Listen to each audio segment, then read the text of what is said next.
আজ আমি চিকেনের একটি দারুণ রেসিপি দেখাচ্ছি, যেটি সহজে তৈরি হবে, টেস্টিও হবে, কিন্তু সময় লাগবে না বেশি। তাহলে শুরু করি আজকে রান্না।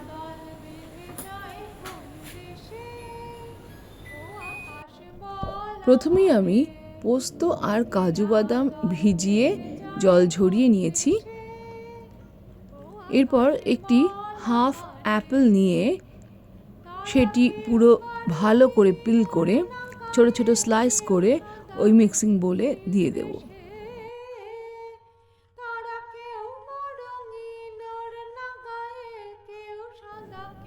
দেখুন এরকম ছোট ছোট স্লাইস করে। এর মধ্যে ধনেপাতা ভালো করে ধুয়ে ছাড়িয়ে দিয়ে দেব। এরপর ওগুলো মিক্সিং মেশিনে দিয়ে একটা পেস্ট বানিয়ে নেব। প্রথমেই গ্যাস জ্বালিয়ে একটু সর্ষের তেল দিয়ে দিলাম। আপনারা যে কোনো তেলেই করতে পারেন। আলুটা আমি আগে ভেজে রেখেছিলাম। এখন যেটা করছি, একটি পেঁয়াজ, একটা মিডিয়াম সাইজের পেঁয়াজ আমি এখন কুচিয়ে দিয়ে দেব। এটা কিন্তু আমি 500 গ্রাম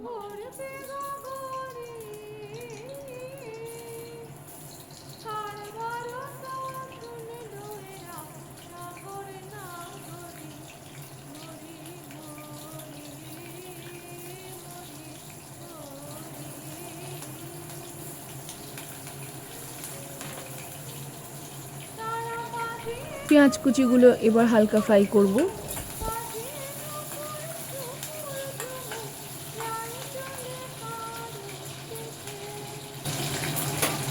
এটা এখন একটু ভাজা ভাজা হতে দেব।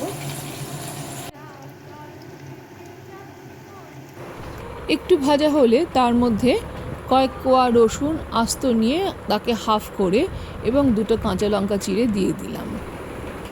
আমার বাড়িতে আমার মেয়ে ছোট, ও ঝাল খেতে পারে না, তাই আমি এই দুটো দিলাম। আপনারা স্বাদ মতন দেবেন। এবার একটু ফ্রাই করে তার মধ্যে ওই যে মিক্সটা তৈরি করে রেখেছিলাম সেটা দিয়ে দিলাম।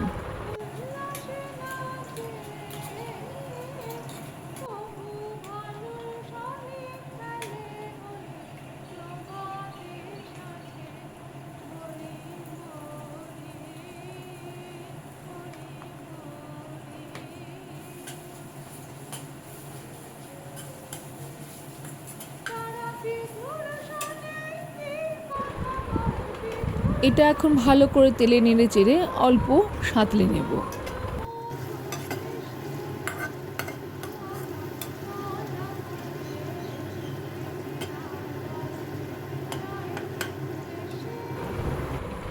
এরপর 500 গ্রাম মাংস আমি ভালো করে ধুয়ে নিয়েছিলাম, সেটা এবার দিয়ে দেব।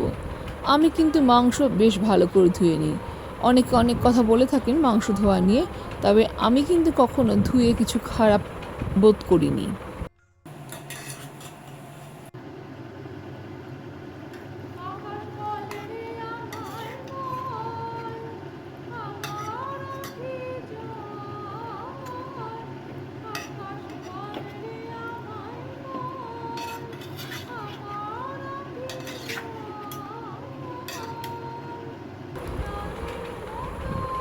ভালো করে মশলাগুলো চিকেনের সাথে মিক্স করে নিয়ে ভেজে আগে তুলে রাখা আলুগুলো এবার এর সঙ্গে মিশিয়ে দেব এবং আবারও ভালো করে নেড়ে চেড়ে নেব।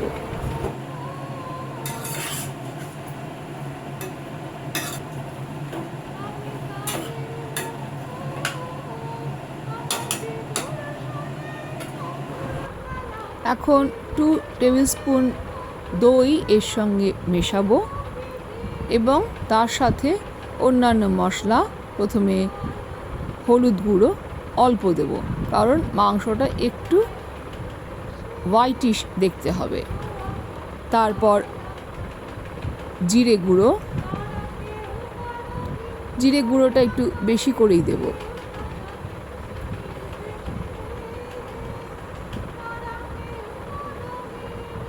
টু টিস্পুন দিয়ে দিলাম। এরপর দেব ধনে গুঁড়ো,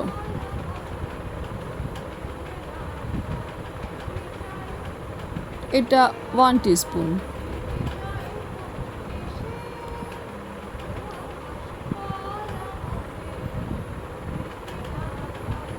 এবার দেব নুন। এটা তো যার যার স্বাদের মতন আন্দাজ করে দিয়ে দেবেন। আমরা একটু কম নুন খাই।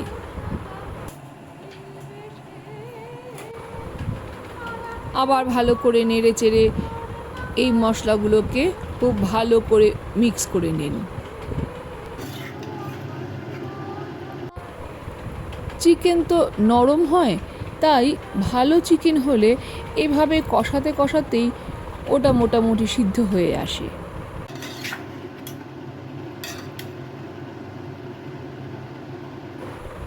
এরপর একটি ঢাকনা দিয়ে এটাকে ভালো করে ঢেকে দিলাম। এখনও কিন্তু জল দিইনি, আগে ভালো করে ভাপে সিদ্ধ করে নিচ্ছি চিকেনটা। এতে কি হবে, মাংসের ভিতর মশলাগুলো খুব ভালো করে ঢুকবে। মিডিয়াম ফ্লেমে একে এখন রেখে দিলাম। মাঝে মাঝে ঢাকা সরিয়ে ভালো করে নেড়ে দেবেন, যেহেতু জল দেওয়া নেই আর পোস্ত বাটা আছে, তাহলে নিচে লেগে যেতে পারে।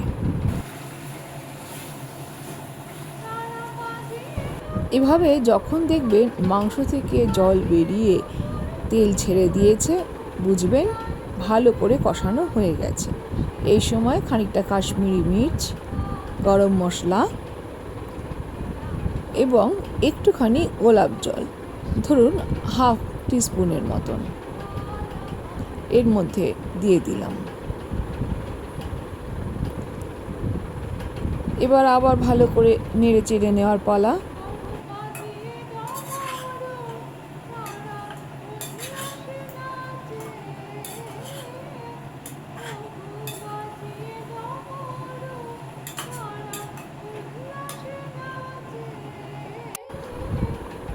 তারপর আবার ওটিকে ঢাকা দিয়ে আবার খানিকক্ষণ সিমে রেখে দিলাম।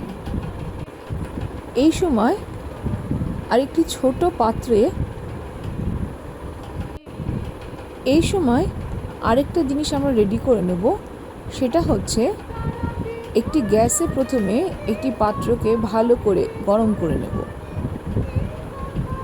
ওটি যখন ভালো করে গরম হয়ে ওর ওপর থেকে ধোঁয়া বেরোতে শুরু করবে, ভালো করে হাত দিয়ে পরীক্ষা করে করে দেখবেন ভালো করে ধোঁয়া বেরোচ্ছে কিনা, পুরোপুরি গরম হয়েছে কিনা। পুরো এটা গরম হওয়ার পর আমরা গ্যাস নিভিয়ে দেব। এরপর ওর মধ্যে খানিকটা কসুরি মেথি দিয়ে দেব। পাত্রটি যেহেতু গরম আছে, সেজন্য এটা এর মধ্যেই কিন্তু হালকা ভাজা ভাজা হয়ে যাবে। যদি গ্যাস জ্বালানো অবস্থায় আমরা পাতাটা দিই, তাহলে পুড়ে যাওয়ার চান্স থাকে। এক্ষেত্রে কিন্তু সুন্দর ভাজা হবে, অথচ পুড়বে না। দেখুন কিরম সুন্দর ভাজা হয়েছে, কিন্তু একটুও পুড়ে যায়নি। এটা রেডি করে একটি বাটিতে খানিকটা দুধ নেবেন। তারপর ওই যে মাংসটা কষানো হচ্ছিল, তার মধ্যে ভালো করে ঢেলে দেবেন।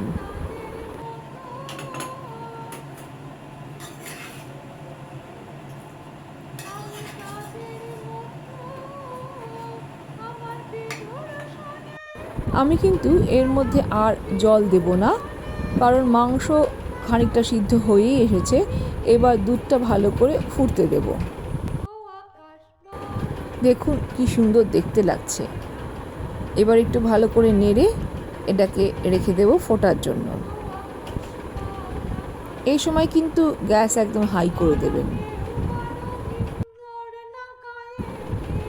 এবার একটি আদা ছোট স্লাইস নেব, নিয়ে ওর উপর দিয়ে গ্রেট করে দেব। আমি কিন্তু এর আগে ধনেপাতা বাটার সঙ্গে আদা দেইনি, কারণ পরে এই সময় আদা গ্রেট করে দিলে তার স্বাদ ও গন্ধ অনেক ভালো হয়।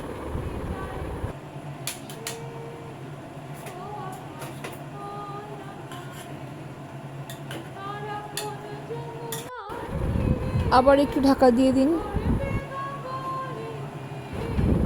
এই দেখুন দুধ ভালো করে ফুটে মশলার সঙ্গে মিশে কি দারুণ দেখতে হয়েছে। এই সময় দিয়ে দিলাম 1 টেবিল স্পুন ঘি। আর কুকিং ক্রিম।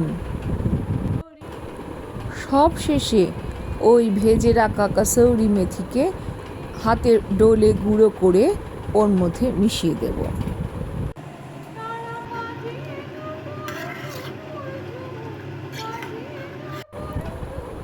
মশলাগুলো মিক্সিংয়ের সময় যেন দেখে জিভে জল আসছে, এত সুন্দর দেখতে আর এত দারুণ গন্ধ।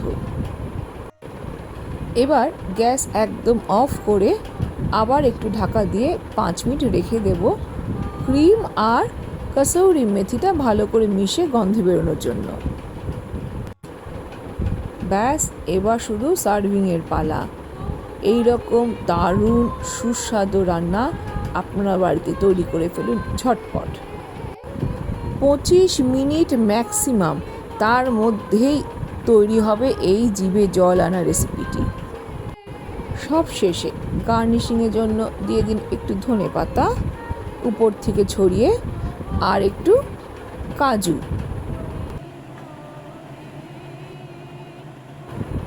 কি দেখেই খেতে ইচ্ছে করছে তো। এর সাথে আবার পোলাও পেলে তো কথাই নেই। আর শেষ পাতে যদি ডেজার্ট হিসেবে থাকে ম্যাঙ্গো লস্যি, তাহলে দারুণ হবে।